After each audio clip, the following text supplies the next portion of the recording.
Polynomial terms and definitions. Alright, so we're going to dig into polynomials now. What are they? How do we identify them? How do we name them? All that good stuff. So here's some helpful vocabulary. What is a polynomial, first off? Okay, so there's two different parts of this word. It's poly and nomial. The first part, poly, comes from Greek, which means many. And nomial is another way to say names in Latin, or we call them terms.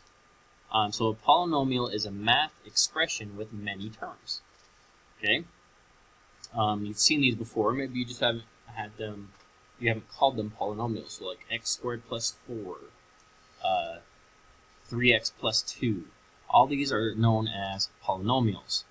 Okay? So let's look over the different ways that we can name polynomials. So first off, we have a monomial. Okay, mono, that means one. Or mo, I guess you could think of it. It's a polynomial with one term. So some examples would be just like a 2, or an x by itself, or a 4x to the 5th power. Just one term sitting by itself is known as a monomial. Next we have a binomial. Okay, so bi means 2. So a polynomial with 2 terms. So for example, we have x plus 2. There's 2 terms. Here's the first term, here's the second term. Or we could say negative x cubed plus 4x squared. Here's the first term, here's the second term. Okay, so binomial is an expression with 2 terms. Okay, a trinomial is a polynomial with 3 terms. Okay, tri means 3, so here the mo is 1, bi is 2, tri is 3. Okay, so right here we have our first term, our second term, and our third term. X cubed plus x plus 2. Or here's another one. We have negative x cubed, which is our first term, plus 4x squared is our second term, minus x, which is our third term. Okay, so a monomial is 1, binomial is 2, trinomial is 3. Okay? Alright, so we also can classify polynomials by degrees. So if you're trying to classify a term by what degree it is, it's the exponent of the term. What that means, if we look at this first term right here, what's its degree? Well, its degree would be 3, because that's the exponent. If we're looking at this term right here, what's its degree? Well, the degree would be 2, because that's its exponent. If we were looking at this term, what would its degree be? Well, it would be a 1, because it's power to the power of 1 right there. Okay, but now if we're talking about the degree of the polynomial, so not each individual term, we're just saying what's the degree of the polynomial, so the entire thing. It is the highest exponent in the polynomial. So in this case, we have negative x cubed plus 4x squared minus x. Now which one is the highest exponent? 1, 2, or 3? Obviously it is 3. So the degree of this polynomial would be 3, because that's the highest exponent. Okay, what's the degree of this polynomial? Okay, we have a 5 exponent, a 3 exponent, a 2, and a 1. Which one of those is the highest one? Clearly it is the 5. So the degree of this polynomial is 5. So once again, if we're just talking about the term, the degree of each term is whatever the exponent is. If we're talking about the degree of the entire polynomial, it's whatever the highest exponent is for the entire polynomial. Okay? Alright. And this is the part that we'll focus on most in our assignment, is finding the degree of the polynomial, if not always. It's the degree of the polynomial, so find the highest exponent in the polynomial. Okay, standard form, guys, this is super important. We're going to be using standard form a lot through all of high school. Okay, so standard form is ax squared equals bx plus c, where a, b, and c are numbers. The exponents need to be in order from greatest to least. That's what standard form means. So, for example, we have 4x squared plus 3x minus 2. Notice I have the 2. That comes first, and then the 1. There would be a 1 here. And then there's no exponent here. So, if I had this written down as like 3x plus 4x squared minus 2, that's not in standard form. Okay? I can't do that. Standard form is the biggest exponent to the smallest exponent. So here, notice, we have 3x to the 4th power, which is the biggest power. Next is 9x cubed. Cubed is the next power. Minus 4x squared minus 8x plus 13. Okay, so 4, 3, 2, 1, and then this technically is a 0. Or I could say x to the 0 power, which is just 1. Don't worry about that part. Constants will always be less.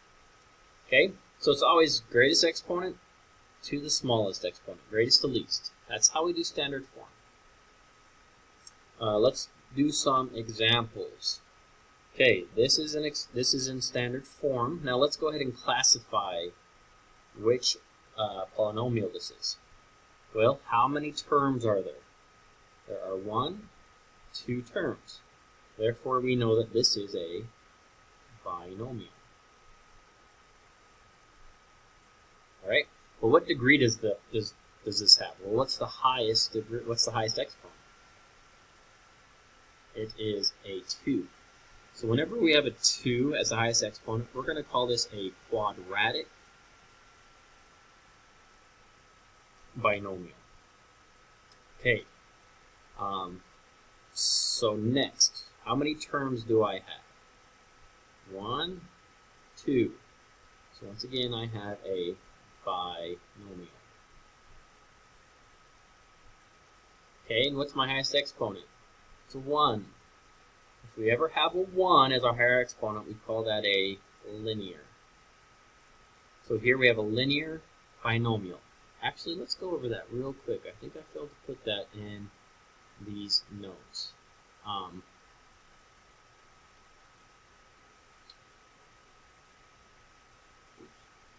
Let's see. Okay.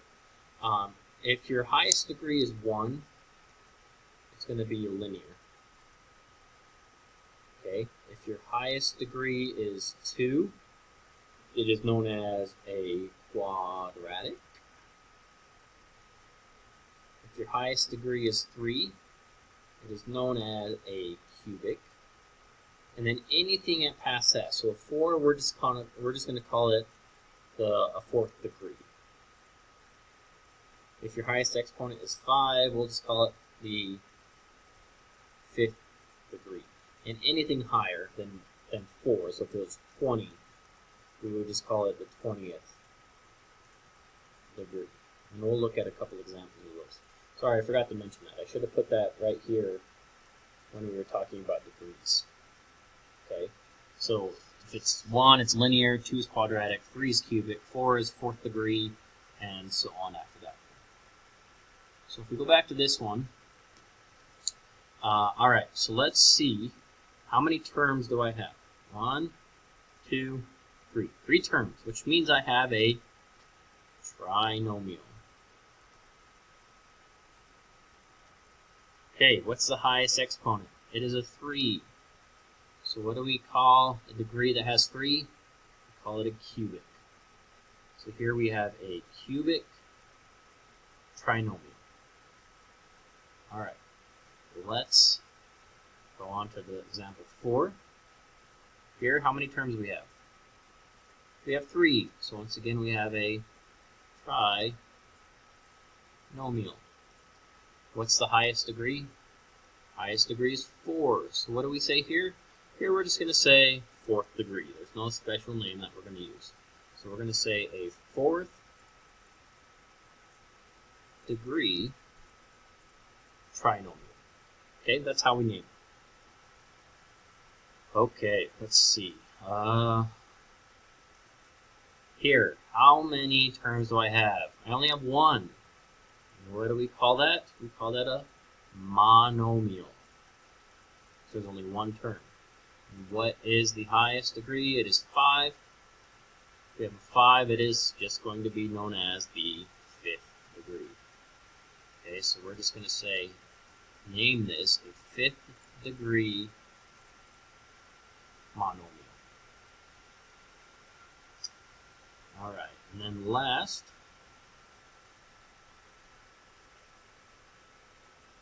we have this, which is once again, it's just one term. So monomial, and the highest degree is a 2. If we look back here, 2, we're going to name it a quadratic. Okay, so here we have a quadratic monomial. And if on this one, if you ended up saying like a 2nd degree monomial, I wouldn't mark it wrong, but the technical name should be a quadratic monomial. Or if it's just the highest power is a 1, it's linear. If highest power is 3, it's cubic. So make sure you remember those. Alright. Okay, now on these ones, we just throw in the fact that they're not standard form. So the first thing we need to do is put it in standard form. So where is the highest exponent? Well, it would be this 5 right here. So we're going to write that down first in standard form. So we're going to bring the minus sign with us. I'm going to say minus 9n 5, or negative 9n 5. Okay, so we got that one. The next biggest is this 4. So we're going to take this whole term and bring it down and write it next. We're going to say minus 10n to the 4th. And then the smallest exponent is this right here. So we're going to say minus 4n. And now we're in standard form. The highest degree is 5. So this is known as a 5th degree. There are 3 terms, therefore it is a 5th degree trinomial. Okay, over here, we're not in standard form. This 9n cubed is the biggest exponent. So we're going to write it down as 9n cubed, and then there's a positive, and it's not a negative in front of the n squared, so we're going to say plus n squared. And notice this was a positive, so I didn't need to bring a negative. And this has a 3 for the highest exponent, so it's cubic. And there are 2 terms, so it's a cubic binomial. Okay, and then down here, the 7n squared has a higher exponent than the 16n. So we're going to do 7n squared plus 16n. Highest is a 2. Remember, a 2 is a quadratic. So we're going to call this a quadratic binomial because there are how many terms? 2 terms. 1, 2 terms. Okay, so that's what we are doing for today. If you have any questions, please let me know. You can pause the video at any point, or you can go back and rewatch it if you need to. And yeah, let me know if you have any questions.